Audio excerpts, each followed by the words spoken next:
Отбасында түрлі жағдайлар болады, соның ішінде ер адам әйел адамды қолдап жүру керек, әйел адам ер адамды қолдап жүру керек деп ойлаймыз.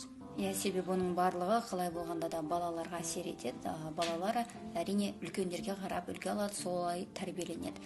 Демек біз балаларымызды адам қылып тәрбиелейміз десек, ең алдымен ер адам мен әйел адамның қарым-қатынасы дұрыс болу керек. Олар бір-бірін қолдап жүру керек, және сол арқылы өсіп келе жатқан ұрпақ балаларға үлгі өнеге тәрбие беру керек деп ойлаймын. Отан отбасынан басталады.